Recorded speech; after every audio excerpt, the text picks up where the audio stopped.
Asante sana alikuwa gavana wa Kwale. Rais wetu ukiandama naye Mama Recho, viongozi wenzangu wa kisiasa, wachungaji na viongozi wa dini tofauti tofauti, wananchi wa Pwani, hamjambo. Mwanzo nataka nimpatie kongole rais wetu, kwa sababu katika maandishi tunafunzwa kwamba ni muhimu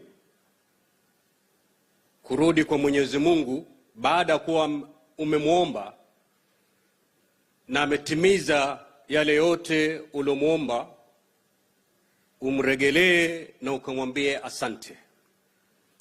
Leo hii tuko hapa kwa sababu tunataka kumwambia Mwenyezi Mungu asante kwa yale yote ambayo tulimuomba na akatuajalia kuyapata. Kama mnavyokumbuka,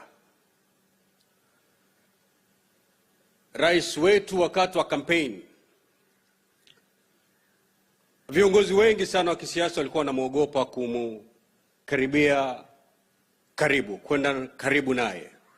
Si kwa sababu alikuwa mtu mbaya,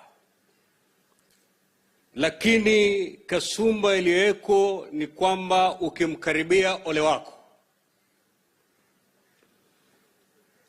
Kuna wengi walipitia makubwa kwa sababu ya kuwa rafiki ya William Ruto.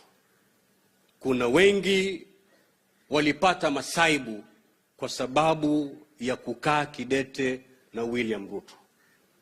Na yeye mwenyewe alipitia mengi katika safari yake.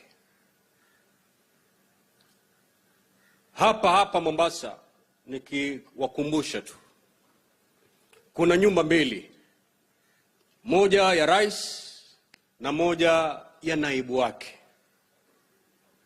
na hizi zote zilijengwa na tax ya Wanakenya. State House hii rais alikuja na alikuwa anafanya mipango yake pale, nalala pale, anakuwa na mikutano pale. Lakini nyumba ya naibu wake, hiyo ilikuwa milango imefungwa kwa Mheshimiwa William Ruto, na alipojaribu kuingia vitu vyake vilitupwa, like a tenant who has failed to pay rent. That is the journey that William Ruto has walked. Lakini kwa sababu kuna Mungu aishie, today the President of the Republic of Kenya is none other than William Samoei Ruto. The system had rejected him. Matajiri wote, they had rejected him.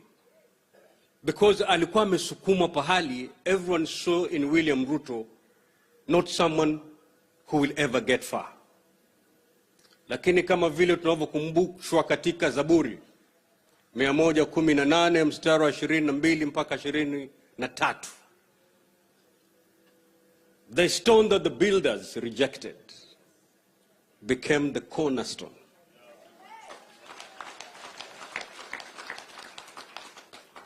Tuna sababu zote za kumwambia Mwenyezi Mungu asante. Na sisi ambao tulimuombea, hususan misikiti, makanisa, synagogues, temples. Wajua Waswahili wanasema kwamba kupanda mchongoma si ngoma, ngoma ni kushuka mchongoma. Kumuombea Mheshimiwa William Ruto awe rais si ngoma. Ngoma ni kumuombea Mheshimiwa rais atekeleze baada amekuwa rais wetu. Manake yale mawimbi ambayo yanamkumba wakati ni rais ni mazito kushinda yale mawimbi ambayo alikuwa anapigana nayo wakati anatafuta hii kiti. Wale ambao walikuwa wamejihami kuhakikisha kwamba asiwe rais, they're not happy today. So they will do anything. They'll do whatever it takes to make sure William Ruto and his government fails. Na kama Wakenya mnavyojua, Rais William Ruto, if he fails, na serikali yake isipofaulu, then Kenya has failed. Lakini wale kwa sababu yao ni siasa, they don't care. Chambilecho cha ule bwana ambaye yuko katika chombo baharini, katika dao, amechukua tindo, anaanza kutoboa shimo katika lile dao, asipojua kwamba likizama hata yeye atafanya nini? Atazama. Those people who are fighting the president, in the event that he fails, but we know he won't fail because God is with us. But in the event that he fails, wao, vizazi vyao na vizazi vinavyokuja baada ya vizazi vyao hawajui kwamba wataangamia. And therefore it is important that all of us surround His Excellency the President with prayers, because his success is our success. Mimi nataka niombe viongozi wetu wa dini. If there's a time we needed prayer, it's now. Nakumbuka siku moja kule Karen, baada matokeo yametangazwa, His Excellency called us katika hema kama hivi. Kulikuwa na baridi siku hiyo, na kaita treasury yote kutoka waziri mpaka nani, ili aje watuambie what is the status of the economy and the books of this country. Baada kukaa pale kusikiza, ultimately kuambiwa kwamba the cash in hand when President William Ruto was taking the reins of power, the cash in hand in this country was paltry 90 million. Nakumbuka baada ya presentation at Treasury wakati huo, there was 1 minute of silence, not prompted by anyone. There was a minute of silence. Baada ya ile dakika ya kutojua tuseme nini, nakumbuka rais alituangalia na akasema, gentlemen, we have work to do. So ile mzigo ambaye aliwekwa kwa kichwa baada ya uchaguzi ni mzito kushinda ule mzigo aliokuwa nao wakati anatafuta urais. Lakini maandishi natuambia kwamba Mwenyezi Mungu hawezi kupatia mzigo na akose kupatia nguvu za kubeba mzigo ule. We pray kwamba Mwenyezi Mungu atampatia nguvu rais wetu za kubeba mzigo huu. His Excellency is faced with very hard choices, and he has to make very tough decisions.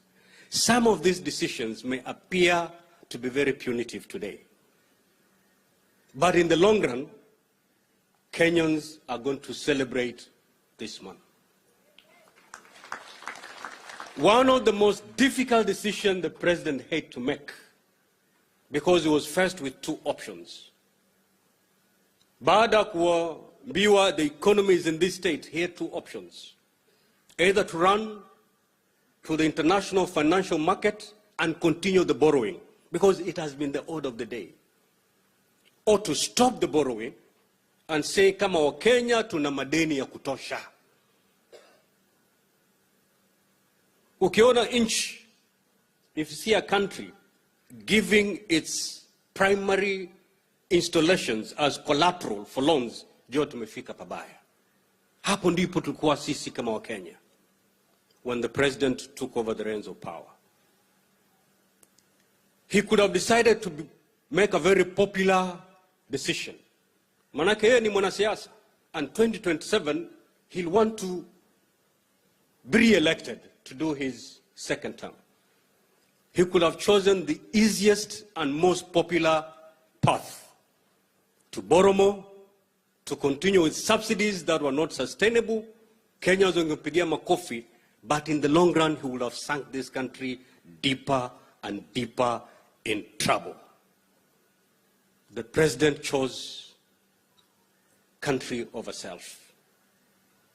He decided to make the most painful decision that many people will consider it extremely punitive, but in the long run, Kenyans will celebrate His Excellency. He decided, instead of going to the market and sink Kenya into more debt, the best thing is, let's see how we can be able to raise money locally. Many people see that as punitive, but the other option is worse.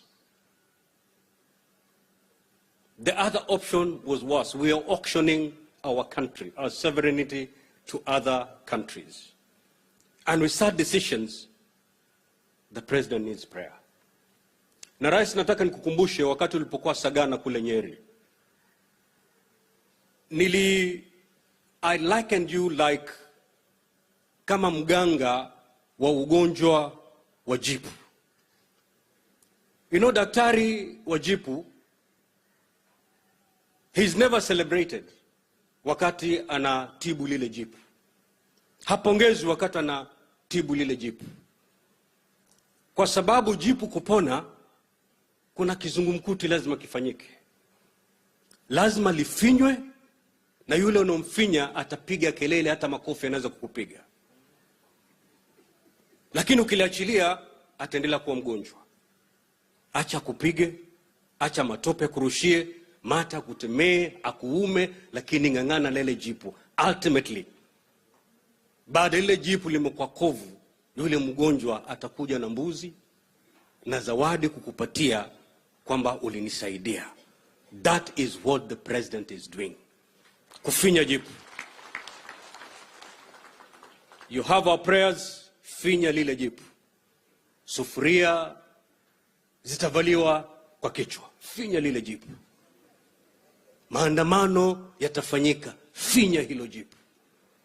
Utaitwa Zakayo, finya hilo jipu. Because ultimately, wale ambao wamevaa hizo sufuria, wale ambao wanakuita Zakayo, they will be the first kuleta mbuzi na kukwambia kongole kwa mambo ulofanya. Nikimalizia hapo, nataka nichukue fursa hii kumwalika rais wetu aje azungumze na waumini. Asante sana rais, karibu.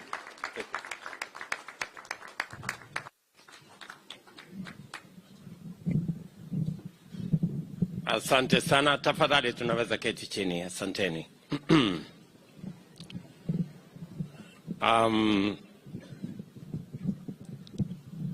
Viongozi wetu